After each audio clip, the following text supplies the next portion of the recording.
Today is Monday, November 13th, and this is a vlog of good and bad. Alright, let's start with, this is Mary's car. I am still driving Mary's car.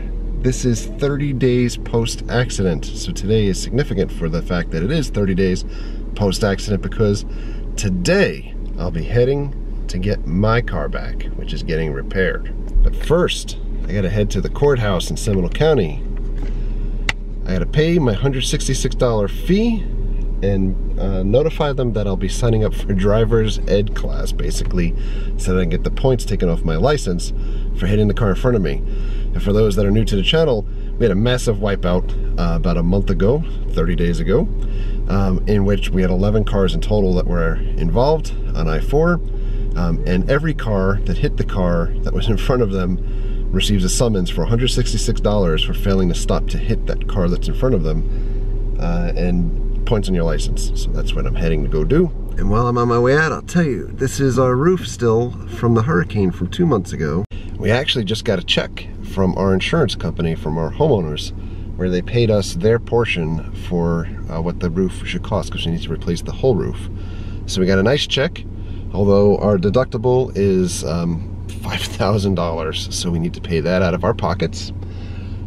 Good times. And this mess on the ground is where all of our yard trash was from the hurricane. They finally came and took our hurricane mess yesterday. So 2 months post-hurricane, we finally have yard that's not going to attract like rodents or any other type of small typical roadkill creatures. Alright, this is the Seminole County Courthouse. I don't think that I can film in there, so I'm gonna leave the camera in the car. I'm pretty sure we gotta go through metal detectors to get inside. Just paid $166 after waiting in line for about an hour. It was good. And check this out, in front of the courthouse. I have all of these flags here, because a couple days ago it was Veterans Day. So they have flags here to honor servicemen.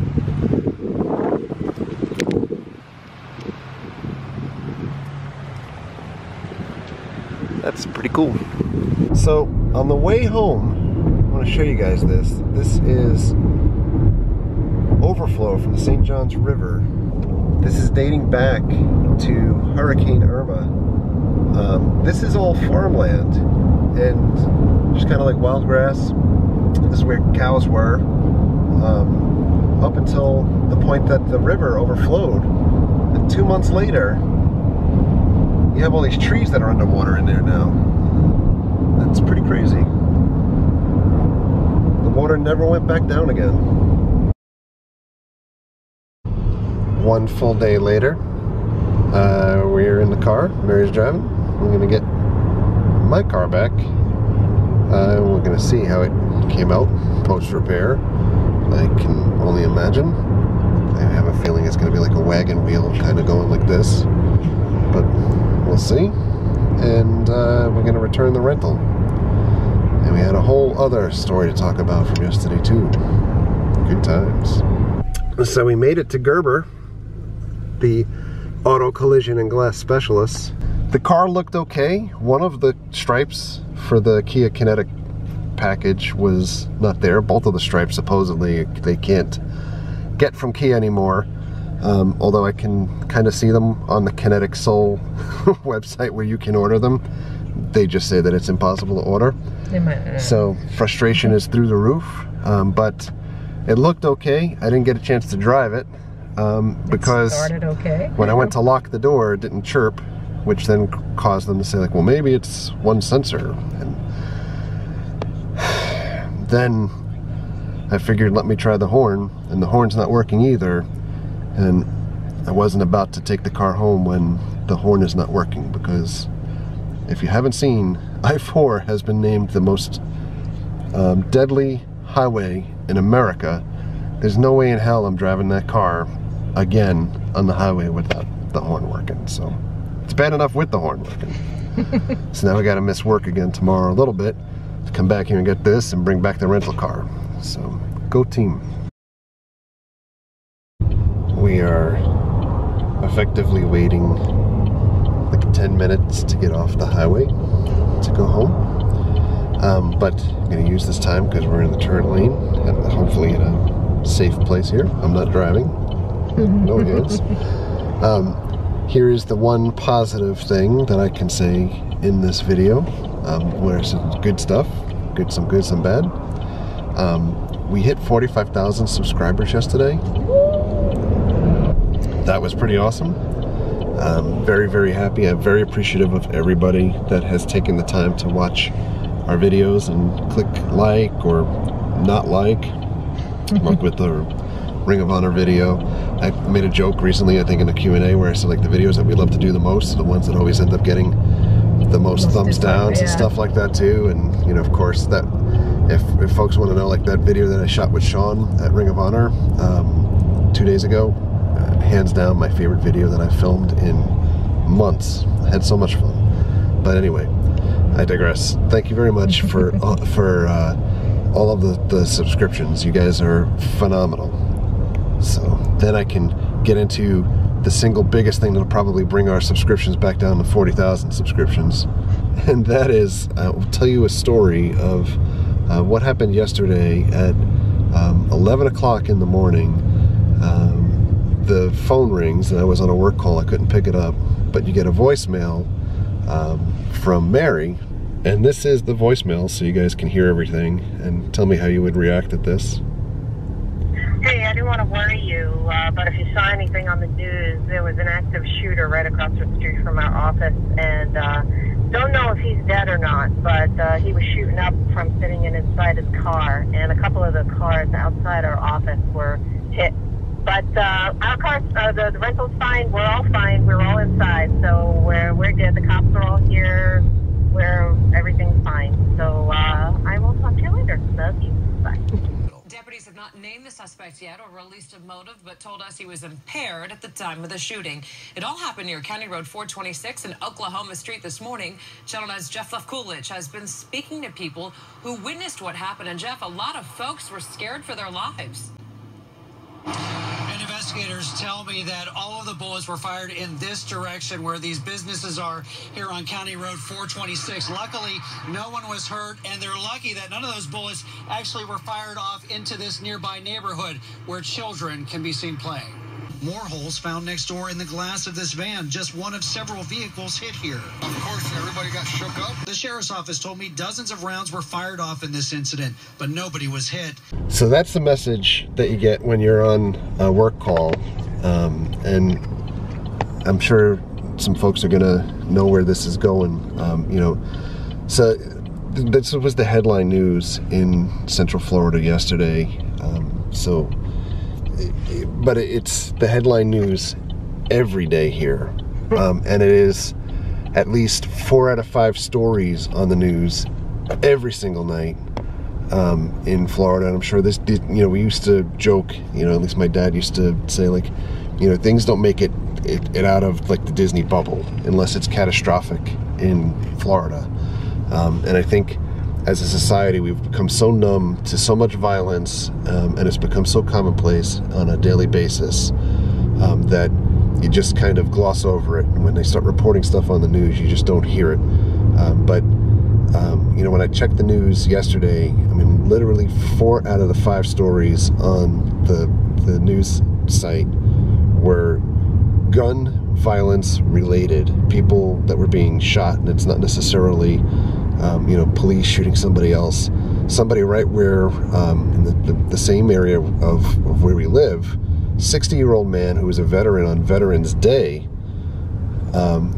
saw a car that was stranded in the mud, pulled over his truck to assist the person and push them out of the mud, and was shot dead. He's a veteran. On Veterans Day, was shot for helping somebody. And so when you sit at your office and you get a message because you're on a conference call or something else from your spouse or from your kid or from anybody else that says, you know, I just want to let you know that somebody got shot. What the hell is going on in the country that this is acceptable? I mean, you know, we can have this whole debate about guns, because I'm sure this is where, you know, people's hair in the back of their necks start going up and saying, you know, here's another typical libtard or something else. And I'll tell you what, I'm not a liberal by any means. It's definitely not the way that I've voted. I vote down the middle, and I've always leaned towards being a conservative. But we're at a point now where, I mean, it's literally the damn wild, wild west where we're living as a culture and as a society. And things have got to change. And, you know, as far as changing, you know, I'm all for, you know, people need guns. You want a gun to defend your house, defend your family, to go out hunting. That's one thing. And I'm not talking about, like, you know, here's my thoughts on the whole automatic weapon thing altogether, and like the stuff that ended up happening over in Houston at the concert. That's absolutely ridiculous. Anyone that can defend the fact that that guy needed to have those types of semi-automatic weapons or automatic weapons, you know, you could unsubscribe to the channel now and never watch us again, because that's a load of shit. No one needs those types of weapons ever in their home. And if you think the government's coming to get you and that you need those types of weapons to defend yourself against the government, you know, you might need a tinfoil hat to do so. So I am beyond myself at this point. The person that was shooting at Mary's job, and the, you know, 2 of the cars at your job? Was it 2? 5. 5 cars were hit with bullets. This is a guy that decided that he was a passenger in somebody else's car, decided that they'd pull over the side of the road, and this guy was shooting at ghosts. He was high, and they found out that he unloaded 3 magazines from 2 handguns. He was shooting at moving cars. Yes. On the road. Random people, innocent people that left to go to work and go to school, go to the grocery store, and people are just... He shot at my building. Shot at the building, shot at other offices, shot at people's houses. And this is a random thing. I mean, and then you get to the point of where, you know, on a daily basis in areas of Orlando, people call Pine Hills crime hills. Woohoo, they've got a funny thing to say, but it's everywhere. It's literally every single day. And I'm sure it's not, you know, it's not just Orlando. This is across the country, and this is only happening in this country. Do you know what happened with the driver? I'm sorry to interrupt. The driver saw that the passenger was kind of flipping out, so he literally stopped the car on the corner, opened the door, and ran. So he was actually good enough to actually realize that this guy's nuts, you know? So, yeah, no, they got him too, but they didn't arrest him because he had nothing to do with it. This is happening every day, and I don't know what the answer is. I think the answer is probably solved by people that have far better intellects than me. It's not solved by people that are lobbying your elected officials. This is a thing where, as a country and as a community, people need to get together and figure out, you know, the right solution. And it's not just everybody on one side and everybody on the other side. Yeah. There is a workable solution somewhere in here for things, whether it is enhanced mental health testing or more rigorous testing before you're able to get a firearm. You know, if you have any type of mark as far as a criminal history, or whether you were a pup for doing drugs at some point or doing something else, you're ineligible to get a gun. I mean, something has to happen. And I don't want to hear the stories of, if they don't get it legally, they'll get it illegally. That's a lot of shit at times too. I think that happens to a degree, but I think things are so accessible now. There was a kid today in Mineola in Lake County, Florida, that went to school and shot himself because he had access to be able to shoot himself. Yeah. And I know you'd say, like, well, if it wasn't because of that, then he would do something else, and maybe not, but something has got to change. Nobody out there that's watching this ever wants to be in that position where you're getting a phone call from your kid or from your spouse or from anybody, your friend or anything else, that says, you know, I need to duck for cover and hide in my office place because somebody on the street is making it unsafe for me. What is going on? What is happening here? So, be that for what it is. You guys can be pissed off and scream at me and whatever else you want. I mean, I'm just happy that my whole office is fine. That's what I'm happy about. This is that's the end of that rant. I'm sorry, but something had to be said. you guys forever want us to share more of, you know, personal life or things that are going on day to day, this is happening day to day. I'd encourage you all to check out, you know, if you're visiting from out of the country or anything else. I'm not saying that Orlando is not safe, but it's not entirely unsafe either. Check out WESH, you know, their news site on a daily basis. Check out Local 6. Check out WOFL. the ABC affiliate. Yeah. This is every single day. We've gone numb. Yeah, something's got to change. Well, we're back home. I do apologize for all of the soapboxing and bitching, but I am just in a different place since that stuff happened yesterday. So anyway, thank you again very much, everybody that sticks with us, and for all of the subscriptions and everything. Thank you very much for all of your likes and your comments and your subscriptions. Treat others the way you want to be treated.